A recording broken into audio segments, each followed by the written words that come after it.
minute, please. Who's Everson? Why is someone's father calling me? I can't think of anyone in any of my kids' class named Everson. My heart is sinking, and I'm thinking this must be something serious. Father Everson from St. Margaret's Church. Oh, that kind of a father. I'm Jewish and an atheist. My ex-husband Todd is a Jewish atheist too. My new husband-to-be, Seamus, is a practicing Irish Catholic. Having a religious wedding of any kind, let alone in a church, has never been a dream of mine. For Seamus, however, not having a religious wedding in a church would just not only be something that is not done, but it would also mean that his soul might not reach salvation. Also, I'm divorced. And while my first marriage had nothing to do with any church or any religious establishment at all, but as far as the Catholic Church goes, marriage is a sacrament and is forever. There are, of course, ways to get around that, including a purely voluntary, obviously, donation of, as I found out later, exactly 4,541 Hong Kong dollars. So for Seamus, not only did it mean, if our wedding is not blessed by the church, not only did it mean that he's having sex before marriage, it also meant that he is having sex with a married woman, since my divorce is not recognized by the church. Straight road to eternal suffering. I, as an atheist, enjoy bacon and mostly just believe in Britney Spears and foot massage. As a Jewish atheist, one thing I do not do, I do not go to church. Not because of any beliefs or lack thereof, but more just sign of respect to my ancestors. And my late grandmother, she would be deeply and profoundly disturbed. And she would tell me that my ancestors didn't escape pogroms and Holocaust to, for me now, a good non-practicing Jewish girl from a good non-practicing Jewish family to not only come to a Catholic church and not only just participate in their ritual, but be the center of it, cannot. For Seamus, however, eternal suffering. So what do we do? Live in sin or disturb the ancestors? Or part our ways?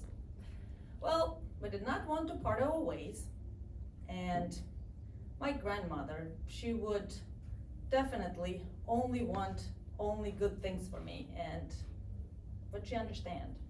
I hope she would. And so, with a heavy heart, I decide that I am going to get divorced once again, now by the Catholic Church, and have a Catholic wedding.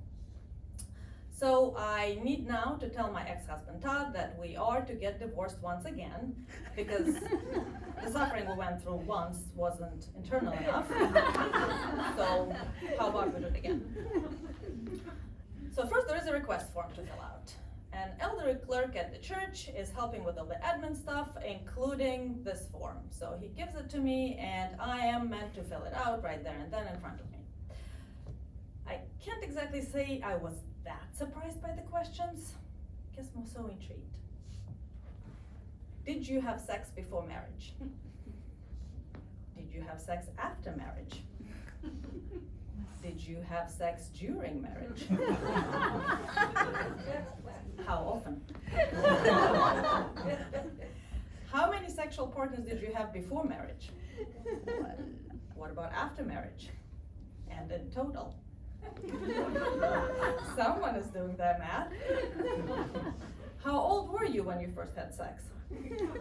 Oh my goodness. I am told this form is going to be submitted to the Holy Father himself. I wonder what he's going to use this form for. So, now back on the phone, Father Everson. I received your application to get married in a Catholic church, and I understand you were married before and are now divorced. Oh, Father Everson, yes, that is correct. Hi, yes, that is correct. And I see you were married in Russia, so were you baptized in the Russian Catholic Church, in the Russian Orthodox Church? No, I'm Jewish. Oh, I'm sorry. I wonder what he's apologizing for. The Inquisition. Or is he genuinely just sorry for me being Jewish? It's not all that bad, it's okay. So, was your husband then baptized in the Russian Orthodox Church? No, he's Jewish too. Oh, I'm sorry. He really is carrying some guilt there for the Jews, huh?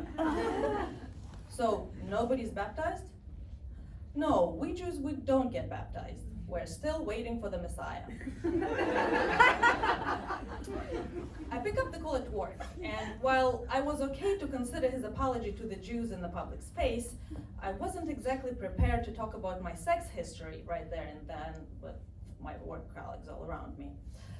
Luckily, he then asked if I can come meet him to discuss my application in person. So I come meet him at the church. He's very nice and smiley and polite and American.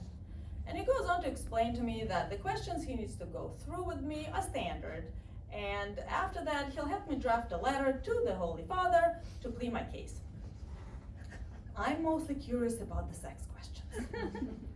How he's going to act asking them, and what these questions are.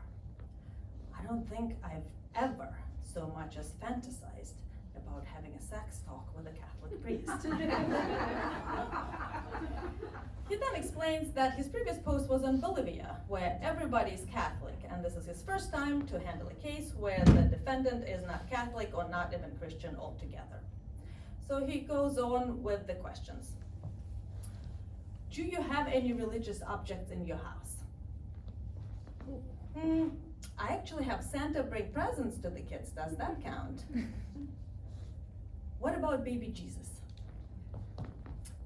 Baby Jesus. No, just Santa. Sometimes snowman. Do your ex-husband's parents have any religious artifacts in their house? Any objects of Jesus or Mary? No, he is Jewish, and so his parents are too. Still waiting for the Messiah.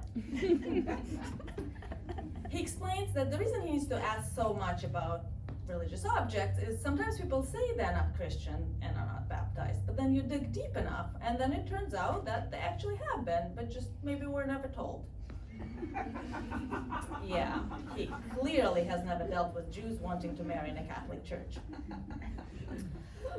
Then he goes on to explain various other things, but I'm still thinking, what about the sex questions? I suddenly realized that the form never asked if any of my sex partners were Catholic or were baptized. I wonder if that matters. I want to ask him, decide not to. Father Everson then tells me that he is going to have to interview Seamus, my fiance, to make sure that our stories align, as well as 2 witnesses who would know me and my ex-husband Todd to make sure that my marriage and divorce stories align. Asked if he could also reach out to Todd. After we're done talking, Father Everson prints out a letter from me to the Holy Father and gives me a pen to sign it. The letter states my case and asks the Holy Father for his permission for me, a divorced Jewish woman with 3 kids, to marry one of his people in his establishment. I take the pen and sign my name. I asked Father Everson if I can have a copy of the letter. When else would I ever write a letter to the Pope? But Father Everson is adamant that I cannot have a letter that I wrote, so I don't have a copy. But that is fine, because a few months later, I receive a very much anticipated answer back from the Holy See's office. It is a 2-page document in Latin with a cover page in English. And the letter states that I now have the permission to have a Catholic wedding and that my previous marriage is now considered dissolved. And the letter further states that in granting the favor, the Holy See has now also dispensed the impediment of the disparity of cult. Few months after my Catholic wedding, I receive another letter from the church with the heading, Request for Contribution. The letter states, the time and effort provided by the ecclesiastical tribunal is the service provided by the church. It is only right and fair that people directly benefiting from this service, I ask to help with the expenses. The requested contribution from you is 4,541 Hong Kong dollars. We would like to emphasize that this is not a bill of service.